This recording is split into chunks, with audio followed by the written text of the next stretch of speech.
Although I was rescued from death, and to a certain extent, I was healed, this time my physical condition was never restored to my previous state of health. When I was in a hospital, I was unable to engage in any productive work that would require my energy or cognition, whether physical or mental or even spiritual. I couldn't move around, I couldn't read, couldn't think well, couldn't watch TV or anything else. Of course, I couldn't go to church or worship with other believers, couldn't really hang out with my friends, although my friends from church and school visited me. My life basically consisted of lying on a bed, looking at the bare walls of a hospital room, maybe trying to pray and trying to listen to some sermons and music, mostly in the midst of acute pains or heavily medicated state. I was discharged from the hospital after 2 months, but serious internal bleeding recurred at least several times every year throughout my young adult life for more than a decade. And I also developed other medical problems, including fibromyalgia, which is a complex chronic pain disorder or syndrome in the muscles, ligaments, joints, and tendons, accompanying other symptoms such as migraine, insomnia, extreme fatigue, arthritic pains, dizziness, and all kinds of digestive problems, and so on. Now, in the meantime, my family immigrated to the United States, Southern California. It was when I was 17 and a half years old. On the day of our flight, I was transported from a hospital directly to the airport and then to the airplane. Thus, my new life in the United States began. Amazingly, I was able to attend a school during that school year. Although a language barrier, cultural adjustment, and academic pursuit were challenging enough, I was just so thankful that I was able to attend the school, be able to go to classes. By the way, there is this facetious saying that English language is indeed a heavenly language because it takes eternity to learn. And I can really testify to that. Nonetheless, even though I was able to go to school during the school year, I would still get sick during the breaks, every break I had, summer break, winter break, spring break. Many times I was bedridden for an extended period of time, 3 months, 2 weeks, 4 months, and even 6 months out of every year for about 14 years. And I was in an invalid state. Appearance-wise, externally, I looked fine, looked normal, but every muscle and joint in my body shouted in pain. Aching pain, burning pain, chilling, throbbing, pulling, pounding, shouting, and stabbing. You name it, I felt it, and I still feel it.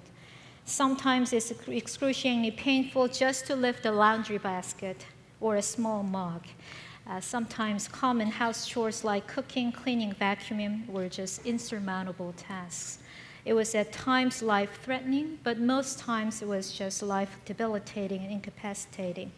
Now, thankfully, I have been doing a lot better since I came to Westmont. I have been able to manage my pain and even to be able to travel, hike, and even cook sometimes. But constant pains and aches are still a present reality for me. And it got really complicated after my auto accident in spring. But I honestly, and even at this point, I really don't know what it is like to have a pain-free life, or at least haven't really experienced in the last 21 years. Dealing with physical challenge was one thing, a spiritual and emotional battle was another. In our functionalist society, where people's worth is measured on the basis of their visible function, performance, and achievement, many times, especially in my late teen years and up to the mid-20s, I felt utterly worthless, useless, insignificant as a person, as a sick, invalid person. I felt as though I wasted my youth in bed. It was humbling.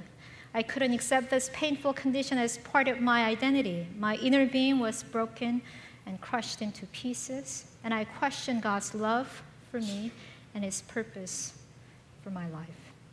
Many times I felt hopeless, miserable, abandoned, and giving up altogether, frustrated with all those years that I thought I lost because of my sickness. You can tell that I was pretty self-absorbed. I asked, what is the meaning of life? Does my life amount to anything? What do people mean when they say life is so precious? What about the lives of all those who are suffering a disability of some forms, bedridden, and a vegetative state? Are their lives precious? I struggled between the God whom I had known and experienced in the past and the God who was seemingly so far away from and silent in my current situation. Was God punishing me for my unrepentant sins? Was I lacking faith for healing? I didn't know whether to keep denying this reality of my painful condition or to accept and embrace it as part of who I was. I asked God, what about the calling you gave me? How could I reconcile with my current condition and the calling you gave me? As a matter of fact, in the very first quarter of the seminary, I had to withdraw from the school within the first 2 weeks because of my ill health. The same thing happened several times through my seminary education, and also in my first quarter as a doctoral student and several other quarters as a doctoral student. Each time I was bedridden for 3 months. I thought God wanted me to be a pastor and minister to people. Now, what's going on? Was I mistaken about God's call? Was it simply my imagination? However, in the intense struggle with God for a number of years, I realized that through these experiences, God was exposing my deep sense of insecurity behind a self-sufficient and secure persona. And He was dealing with my search for significance syndrome. That is, my tireless efforts to find my significance and worth through external performances and achievements rather than through my relationship with God as His child. These experiences surfaced my innermost need for the Lord and made me utterly dependent on Him just for daily survival, daily sustenance, and strength. And they also forced me to depend on people for help, which was a very difficult thing to do. Of course, so many people were more than willing to help me, but still, it was a struggle. But God, in the midst of physical agony and emotional and spiritual turmoil, God met me where I was, and He showed me His undeniable reality of His grace.